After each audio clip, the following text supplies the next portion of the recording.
Welcome to the CyberGenerations virtual workshop. My name is Rachel Zimmerman. I am the Senior Director of Business Operations for CyberPatriot, and I will be your instructor. As a reminder, the Air Force Association is a 501c3 nonprofit organization dedicated to educating Americans, advocating for aerospace power and STEM education, and supporting military families. AFA created the CyberPatriot program in 2009 to excite and teach our youth about cybersecurity. In 2018, CyberPatriot saw the need to educate older Americans about cybersecurity as well. That's when the CyberGenerations program was created. AT&T and CyberPatriot collaborated on this program with the goal of teaching safe and competent use of technology to senior citizens. It is designed to encourage you to make wise choices regarding your online and mobile activity. Before we start this lesson, you will want to have a few items handy that we will reference during the video. The first is the CyberGenerations Virtual Workshop External Resource List. The second is the CyberGenerations Self-Paced Guide. These items can be found on the CyberPatriot website, www.uscyberpatriot.org, in the Virtual Workshop page under the CyberGenerations tab. In the previous two CyberGenerations videos, we talked about the introduction to cybersecurity and password management.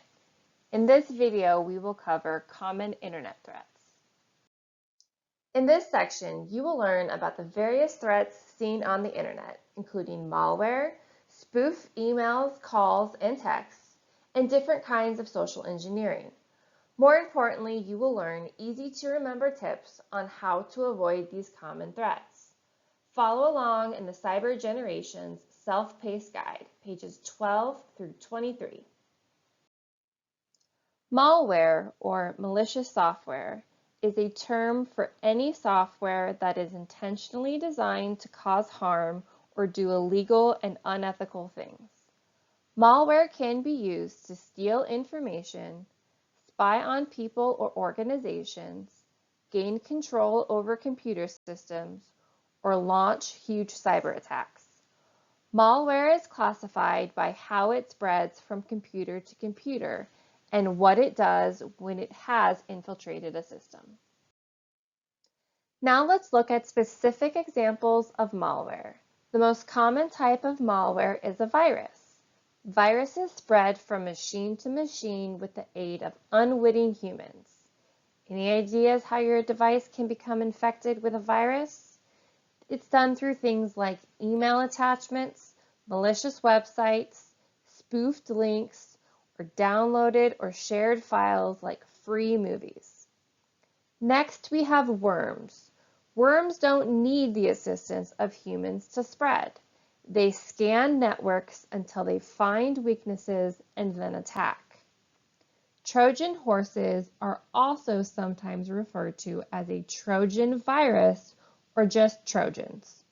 Computers are infected when a user downloads or accesses files that he or she believes are valid and safe. These might be email attachments, shared files like torrent files, or media, software, or document files downloaded online. Adware displays unwanted ads on your computer. It redirects you to advertising websites and might be secretly collecting data about your online activities. Spyware programs automatically take regular screenshots of an infected system and transmits them to the attacker. Others are used by attackers to launch spam ads through the internet.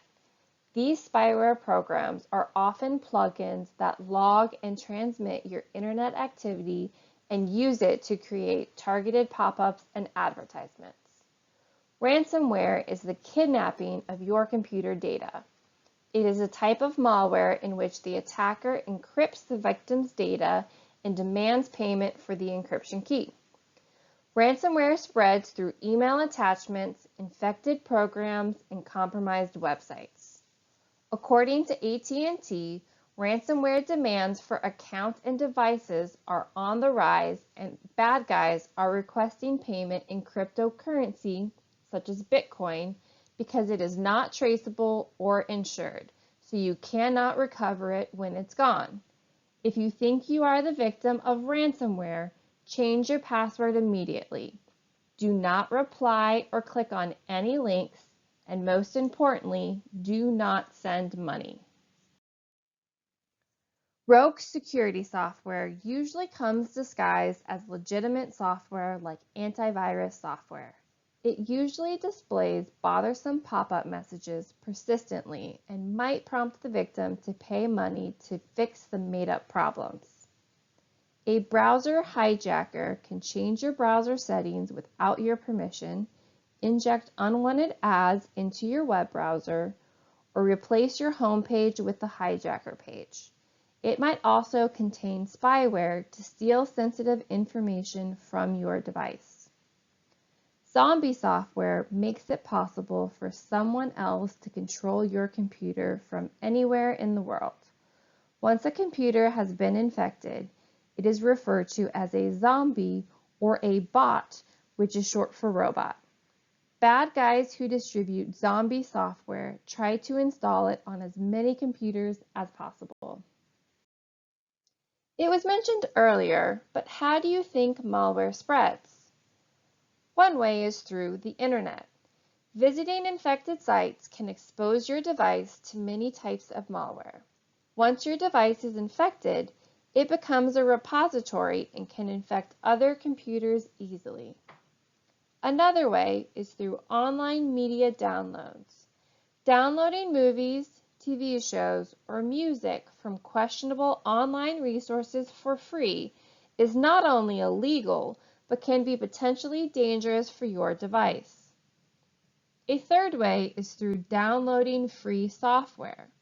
If you are downloading software for free, which is called freeware or shareware, there's a good chance that you are also downloading undesirable programs along with the software. Another way malware spreads is by using removable media.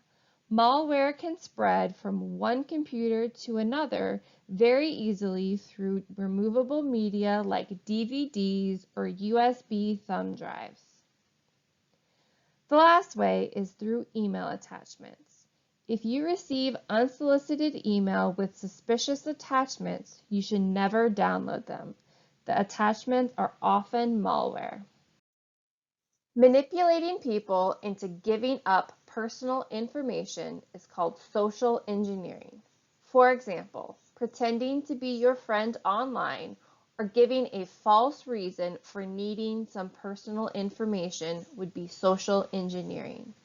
To find out more about what social engineering is, pause this video and visit the What is Social Engineering video by Circadence. The video is resource number 1 in the Common Internet Threats section of the CyberGenerations Virtual Workshop External Resources list. These are some of the main methods that social engineers use to extract information from you. Phishing refers to spoofing or fraud attempts perpetrated by random attackers against a wide number of users. For example, fraudulent emails and websites. Social engineers can go one step further and send a spoof from an organization with whom the user is known to be associated, or even a spoof tailored specifically for the user. This type of phishing is called spear phishing. Vishing refers to attempts by thieves to obtain confidential information over the phone. Smishing refers to phishing attempts sent by text messages or SMS messages. Now let's look more closely at phishing, vishing, and smishing. This example of a spam email has clues for what to look for to identify the legitimacy of emails you receive from a company or organization. The user received an email from their financial institution. It looks real, but let's take a closer look at some specific details. Look at the email address of the sender, users-support4@barclays.co.uk. This is a questionable identity. Why does it say users-support4? Now the subject. This subject has an obvious spelling error typo. An automated email from a company will rarely have a typo. The text in an email is the most important. Think to yourself, are caps appropriate? Why are they asking me for personal information over email? Be wary of links or attachments. You can hover your mouse over the link and see its true destination. You can Google the site and see if it comes back as a safe site. Question if the link looks fishy. If it does, do not click. Authentic emails are almost always signed by individuals. A scam is never totally obvious. It's up to the user to question and think of the reason behind the email received. When in doubt, call the institution directly.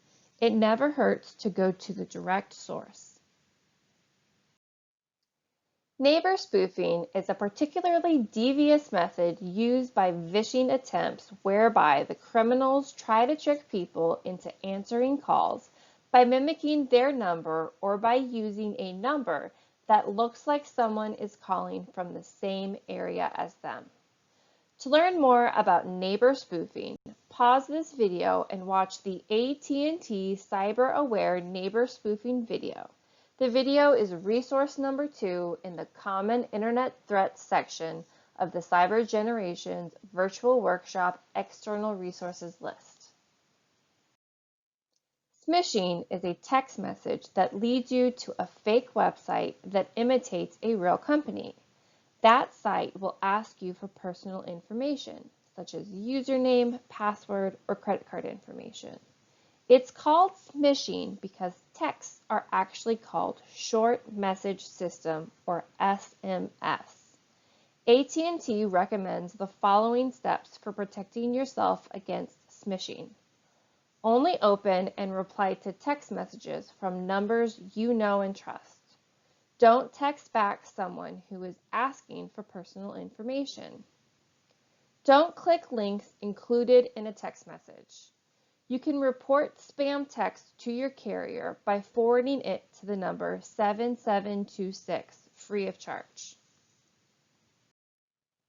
Please pause this video and take 2 minutes to watch the Be Careful with Malware video. This video was created by Google. It discusses the basics of how to protect computers from malware and how to report threats so that others do not become infected. The video is resource number 3 in the Common Internet Threats section of the CyberGenerations Virtual Workshop External Resources list.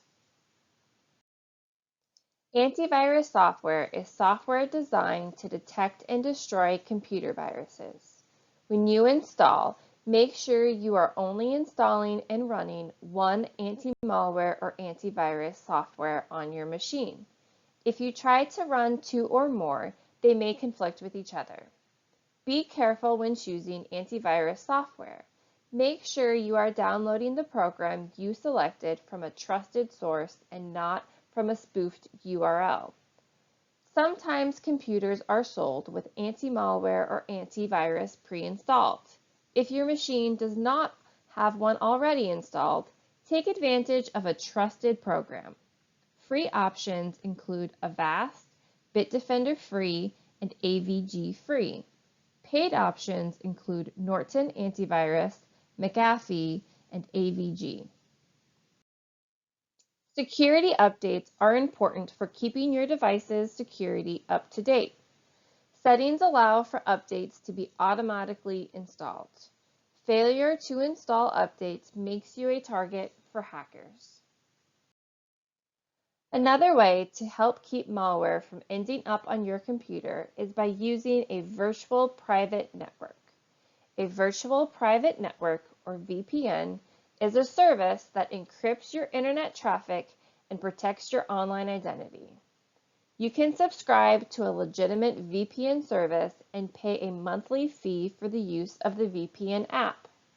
You can also purchase a VPN connection through your cell phone or internet provider. Make sure to do proper research and then choose a VPN service that's reputable and reliable. Lastly, it's important to choose your internet connection wisely. Sometimes in airports or shopping malls, we can use public Wi-Fi connections. If doing so, you should follow these rules to keep your information as secure as possible. Make sure you connect to the right Wi-Fi network.